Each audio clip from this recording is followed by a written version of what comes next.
एक दफ़ा हज़रत मोहम्मद सल्लल्लाहु अलैहि वसल्लम हज़रत अली से और हज़रत उमर से कहा कि आपको जहाँ पे भी अवैस करनी मिले ना, उनसे दुआ ज़रूर लेना उनसे दुआ। अब हज़रत अली और हज़रत उमर एक दूसरे से कहते कि अरे कौन है अवैस करनी। अब वो उनको बड़ी तलब होती है हज़रत अवैस करने से मिलने की। अब हज़रत अली और हज़रत उमर को पता लगता है अवैस करनी एक गांव के अंदर है, उस जगह पे मौजूद है। अब वो उस गांव के अंदर जाते हैं, उस जगह पे जाते हैं तो वहाँ पे उनको दो बंदे मिलते हैं। अब वो हज़रत अली और हज़रत उमर उन दोनों बंदों से पूछते हैं कि अवैस करनी कहाँ है। तो वो दो बंदे कहते हैं वो तो अपनी बकरियों को चराने गए हुए खेतों में। अब जाते हैं हज़रत उमर और हज़रत अली, उनको बकरियाँ दिखती हैं और उन बकरियों के पास एक बंदा बैठा हुआ होता है। अब हज़रत अली और हज़रत उमर उस बंदे के पास जाते हैं और उस बंदे से पूछते हैं कि आपका नाम क्या है, बताना ज़रा यार हमें। तो अब अवैस करने कहते हैं कि भाई आपको मेरे नाम से क्या कुछ, मेरा नाम कुछ भी हो, मेरी माँ ने मेरा नाम खुद रखा है तो फिर मैं क्यों बताऊँ अपना नाम। और हज़रत अली और हज़रत उमर कहते हैं कि हम आपके पास किसी काम से आए।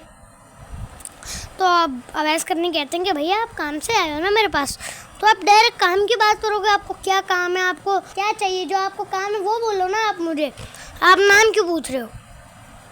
अब हज़रत अली और हज़रत उमर कहते हैं कि भाई मैं हज़रत अली हूँ, ये मैं हज़रत उमर हूँ, सही है। हज़रत मोहम्मद ने कहा कि आप दोनों को जहाँ पे भी अवैस करने नाम का कोई बंदा मिले ना, उससे दुआ ज़रूर लेना, ये मेरा हुक्म है, सही है। मैंने आपके ऊपर हुक्म रखा है कि जहाँ पे भी आप लोग कहीं पे सफ़र बैठा हो तो अगर आपको वहाँ पर अवैस करनी नाम का कोई बंदा दिखे तो उससे दुआ ज़रूर लेना अपनी। अब वो हज़रत अवैस करनी उनके कदमों के अंदर झुक जाते हैं। वो कहते हैं कि मुझे पता नहीं था कि आप इतनी बड़ी बड़ी हस्तियाँ हैं, हज़रत मोहम्मद सल्लल्लाहु अलैहि वसल्लम इतनी बड़ी हस्ती हैं, उन्होंने मुझे आपको दुआ देने के लिए चुना। अब हज़रत उमर कहते हैं कि भाई चलो आप जल्दी जल्दी हमारे लिए दुआ कर दो। तो अब वो हज़रत अवैस करने उनके लिए दुआ करने लग जाते हैं। अब उनके लिए वो बहुत सारी दुआएं करते हैं, हज़रत उमर के लिए और हज़रत अली के लिए। अब हज़रत अली उनसे पूछते हैं कि आप ऐसा क्या नेक काम करते हैं कि अल्लाह ताला को आपका वो काम बहुत पसंद आता है। तो हज़रत अवैस करनी कहते हैं कि मैं तो ज़्यादा इतना कुछ नहीं करता, बस मेरे पास एक मेरी माँ है, लेकिन मैं उसकी बड़े अच्छे तरीके से खिदमत करता हूँ। मेरे पास जो चीज़ नहीं भी होती और मेरी माँ को वो चीज़ चाहिए होती, मैं अपनी माँ को वो चीज़ बिल्कुल ला के देता हूँ, चाहे वो जितनी भी दूर से मिले।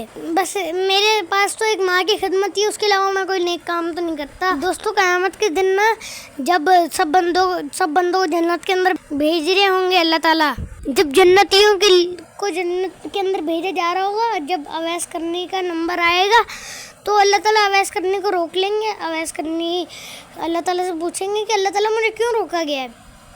तो अल्लाह ताला अवैस करने से बोलेंगे कि अवैस करनी ज़रा पीछे मुड़ के देखो ज़रा। अब अवैस करनी जब पीछे मुड़ के देखेंगे तो ये ढेर जहन्नुमियों को, जहन्नुम के अंदर जो लोग जाएंगे उनकी इतनी लंबी लाइन बनी हुई होती है। अब अल्लाह ताला हज़रत अवैस करने को कहेंगे कि अवैस करने तुम जहाँ तक तुम्हारी नज़र जाएगी ना, एक बार में जहाँ तक तुम्हारी नज़र जाएगी वो वहाँ तक मैं उन सब बंदों को माफ़ कर दूँगा और वो सारे बंदे तुम्हारे साथ जन्नत में जाएंगे।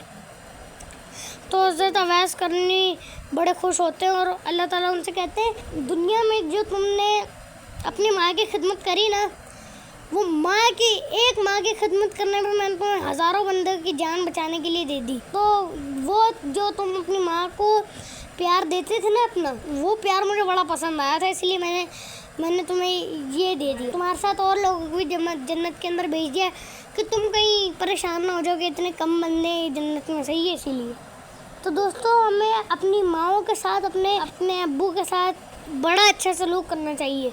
अल्लाह हाफ़िज़।